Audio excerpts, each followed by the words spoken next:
আসসালামু আলাইকুম রহমতুল্লাহি ওয়া বারাকাতুহু।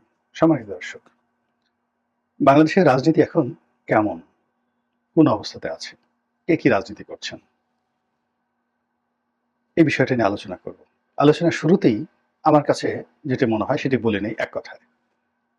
আমার কাছে মনে হচ্ছে যে পুরো বাংলায় টেকনাফ থেকে তেঁতুলিয়া পর্যন্ত যদি কেউ রাজনীতি এই মুহূর্তে করে থাকেন বা করে চলেছেন, তিনি ডক্টর মোহাম্মদ ইউনূস নিজে। আর আমরা যারা বাকি সবাই আছি, তারা এই মুহূর্তে রাজনীতি করতে পারছি না। রাজনীতি করছি না, রাজনীতি করার সামর্থ্য হারিয়ে ফেলেছি, অথবা আমরা অন্য কিছু করছি। কি করছি? ধরুন, একজন আমাদের মধ্যে যারা আছেন, আমরা কেউ বিভিন্ন টেলিভিশন স্টেশন দখল করা এবং সেই টেলিভিশন স্টেশন দখল করে আওয়ামী লীগের যারা মালিক তাদেরকে নিরাপত্তা দেওয়া, অথবা সেই টেলিভিশন স্টেশনের একটা মালিকানা পাওয়ার জন্য আমরা সবকিছু ভুলে গেছি, রাজনীতি বাদ দিয়ে দিয়েছি। 15 বছর যে রাজনীতি করেছি বাদ দিয়েছি।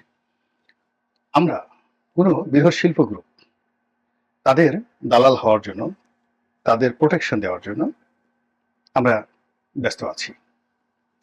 আমরা সংবাদপত্রে বিভিন্ন টেলিভিশন, তারপরে পত্রপত্রিকা, এগুলোর সাংবাদিক, সম্পাদক, এগুলো হওয়ার জন্য প্রথমে দৌড়াদৌড়ি করেছি, ভীষণ রকম সংগ্রাম করে এক গ্রুপকে বের করেছি। তারপর আমরা হয়েছি, আবার আমাদেরকে বের করার জন্য আমাদেরই ভাই ব্রাদার অন্য গ্রুপ প্রাণান্ত চেষ্টা করছে।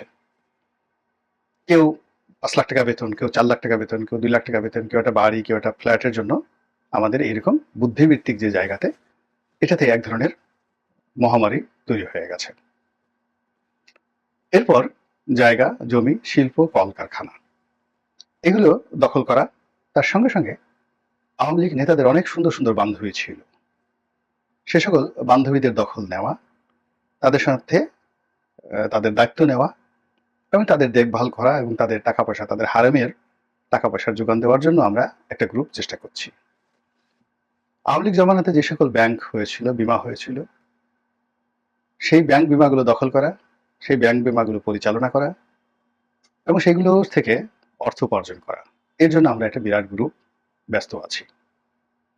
আচ্ছা, আমরা কিন্তু সবাই এই কাজগুলো যারা করতাম বা করছি, আমাদের একটা রাজনৈতিক ইতিহাস ছিল, লড়াই ছিল, সংগ্রাম ছিল, মামলা ছিল, মোকদ্দমা ছিল। We have forgotten everything.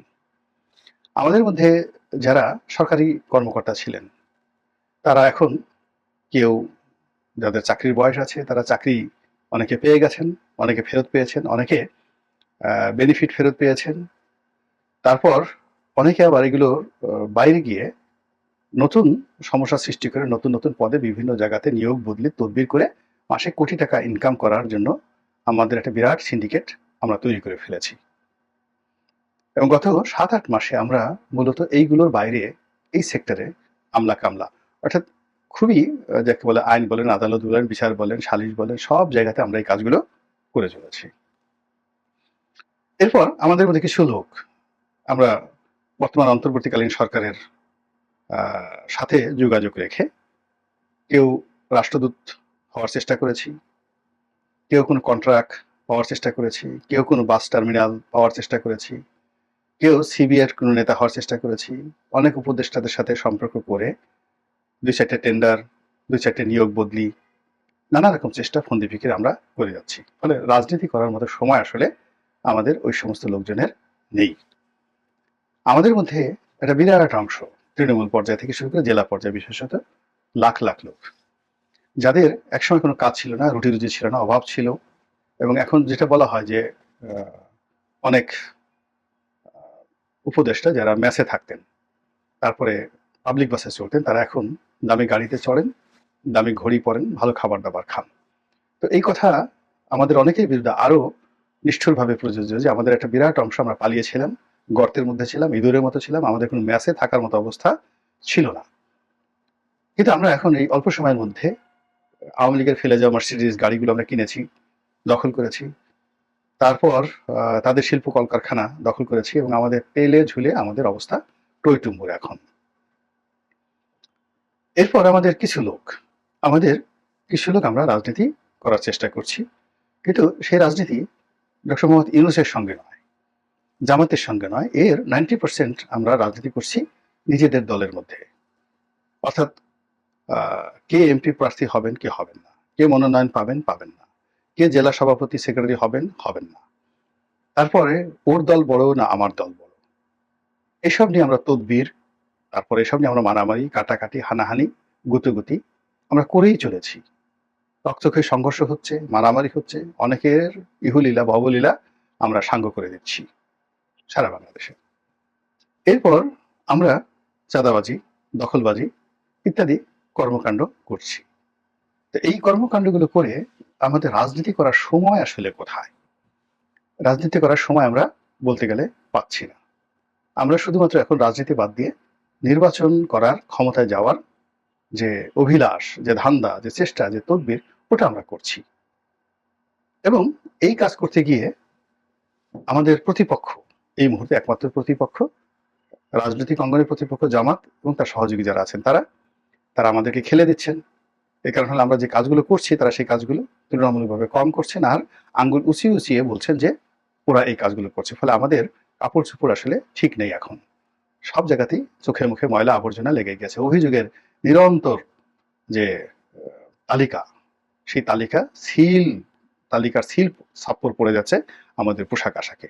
আমি টাউট, আমি চাঁদাবাজ, আমি জাহেল, আমি জুলুম বাস ইত্যাদি নানা রকম সিল আমাদের পোশাকে, চোখে মুখে পড়ে যাচ্ছে। এগুলো নিয়ে মানব সমাজে আমরা ঘুরে বেড়াচ্ছি। আমরা মনে করছি যে কেউ আমাদের বুঝতেছে না, আর আমাদেরকে যারা দেখছে তারা সবাই আমাদের যে এই শরীরে যে সিল ছাপ্পরগুলো যারা লাগিয়ে দিয়েছে কৌশলে সুকৌশলে বা আমরা নিজেরা, তো জনগণ সেই জিনিসগুলো দেখছে আর ধিক ধিক ধিক, সি সি সি, এই সমস্ত শব্দ করছে। আমরা যে নির্বাচনের কথা চিন্তা করছি, নির্বাচনে অংশগ্রহণের কথা চিন্তা করছি, এটি নিয়েও আমাদের সঙ্গে খেলাধুলা হচ্ছে। আর আমাদেরকে এই খেলায় ব্যস্ত রেখে রাজনীতি, রাজার যে নীতি, রাজা হওয়ার যে নীতি, রাজা হিসেবে টিকে থাকার যে নীতি, সেই কাজটি কেবলমাত্র ডক্টর মোহাম্মদ ইউনূস করে যাচ্ছেন। তিনি ইতিমধ্যেই যে চাল দিয়েছেন, এর ফলে বাংলাদেশে বেশ কয়েকটি কিংস পার্টি হয়ে গেছে। আমরা সমালোচনা করছি কিভাবে কিংস পার্টি হলো, কারা করলো, এর সঙ্গে ডক্টর মোহাম্মদ ইউনূস জড়িত কি জড়িত নয়, টাকা পেলেও কই, আগামীতে তারা কয়টি আসন পাবে, তারা কি টিকবে, এদের নাক দিয়ে এখনো দুধ গলে, মানে what ever maybe, doctor Mohammad Yunus যে বড়ি বা ট্যাবলেট বা যে স্যালাইন, ওর স্যালাইন ছেড়ে দিচ্ছে, আমরা ওটা সঙ্গে সঙ্গে গলদগরণ করছি, খেয়ে ফেলছি। স্যালাইন খেয়ে আমরা আমাদের ডায়রিয়া নিয়ন্ত্রণ করছি, বা গুলি মানে বড়ি খেয়ে আমরা সেই কোষ্ঠকাঠিন্যর শিকার হচ্ছি, কোথাকুতি করছি। এটা রাজনীতির একটা নিদারুণ খেলা তিনি খেলে যাচ্ছেন, এই তার যে কিংস পার্টি বলেন, যা কিছু বলেন সেটার মাধ্যমে। ২ নম্বর হলো যে আমরা তাকে সবকিছুর ঊর্ধ্বে রেখে তাকে আমরা দেবতা মানছি, তাকে আমরা দণ্ডমুণ্ডের কর্তা মানছি, তার কাছে আমরা সবাই চাচ্ছি, তাকে আমরা বন্ধু মনে করছি, তাকে আমরা মুরব্বী মনে করছি, এবং আমাদের যত অনুনয় বিনিময়, আমাদের যত করুণা, যত ভিক্ষার যে আরতি, দুহাত তুলে ভিক্ষার আরতি, সবই ডক্টর ইউনূস কেন্দ্রিক। ওনার কাছে আমরা যেভাবে সবাই চাচ্ছি, তার ১০ ভাগের ১ ভাগ অনুনয় নিয়ে, বিনয় নিয়ে, বন্ধুত্ব নিয়ে যদি আমরা শেখ হাসিনার কাছে এইভাবে চাইতাম, যমুনায় গিয়ে আমরা যেভাবে লাঞ্ছিত হচ্ছি, অপমানিত হচ্ছি, যেভাবে আমরা ভিক্ষুকের মতো সেখানে গিয়ে ধর্ণা দিচ্ছি, সেভাবে যদি আমরা গণভবনের সামনে যেতাম, যেভাবে আমরা তাকে ভয় পাচ্ছি, এখন তার লোকদেরকে ভয় পাচ্ছি, ছাত্র সমন্বয়কদেরকে ভয় পাচ্ছি, ওভাবে যদি আমরা ছাত্রলীগকে, যুবলীগকে ভয় পেতাম, আমরা যদি তাদেরকে চ্যালেঞ্জ না জানাতাম, তাহলে আমাদের জীবনে এত দুর্ভোগ অশান্তি হতো না। ফলে আওয়ামী লীগ ডক্টর মোহাম্মদ ইউনূসের কাছে শিশু। আওয়ামী লীগ কুয়াতুল মুসলিমিন বা কুয়াতুল আওয়ামী লীগ, কুয়াতুল হিন্দ, কুয়াতুল মোদি, এগুলো দেখানোর চেষ্টা করেছে। ফলে রাজনৈতিক অঙ্গনে সংঘর্ষ এবং সংঘাত অনিবার্য ছিল। ডক্টর মোহাম্মদ ইউনূস কিছুই দেখাচ্ছেন না, কোনো কিছু বলছেন না, শুধু শুনছেন।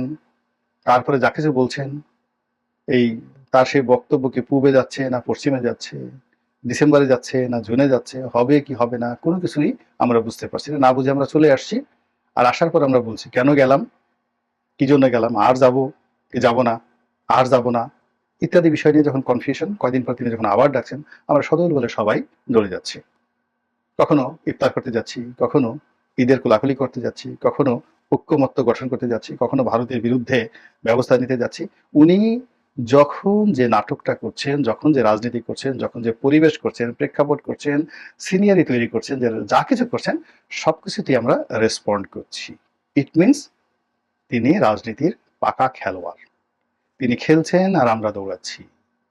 তিনি খেলছেন, আমরা দৌড়াচ্ছি, আর তার যারা লোকজন তারা তালি বাজাচ্ছে আর হাসছে। দৌড়াও, আরো জোরে দৌড়াও, আরো দৌড়াও, আগে যাও, ফার্স্ট হও। জামাত ফার্স্ট হবে না বিএনপি ফার্স্ট হবে, হেফাজত ফার্স্ট হবে না চরমোনাই ফার্স্ট হবে, দৌড়ে আরো জোরে দৌড়াও।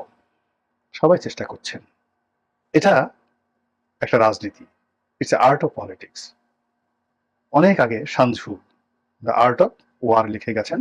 আর এই যুগে এসে আমাদের নোবেল লরিয়েট, বাংলাদেশের একমাত্র নোবেল পুরস্কার প্রাপ্ত ডক্টর মোহাম্মদ ইউনূস, তিনি যে রাজনীতি করছেন আমাদের সবার সঙ্গে, আমরা সেই রাজনীতির মোহে, সেই রাজনীতির আকর্ষণে, তো সেই রাজনীতির আলোকের চারিপাশে যে নৃত্য করছি, এমন নৃত্য জোনাকি পোকা করে না। অন্ধকার অমাবস্যা রাতে জোনাকি পোকা রাতে করে না।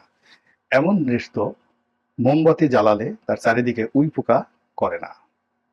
আমরা যে নৃত্য করছি এমন নৃত্য অন্য কোনো মানে শিশুও করে না। শিশুর সামনে একটা খেলা মানে খেলনা পুতুল দিলে বা তাকে একটু ওলে ওলে বাবা, তুলু তুলু বাবা, আতো আতো বাবা, এরকম করলে শিশুরা যেভাবে খেলাধুলা করে, দৌড় দেয়, হাসে, কিলকিল কিলকিল করে, একটু গুদগুদানি দিলে মানে সুড়সুড়ি দিলে, গাল ধরে একটু টান দিলে শিশুরা যেভাবে হাসে, আমরা ডক্টর মোহাম্মদ ইউনূসের রাজনীতির কাছে ওভাবেই অসহায় হয়ে পড়েছি।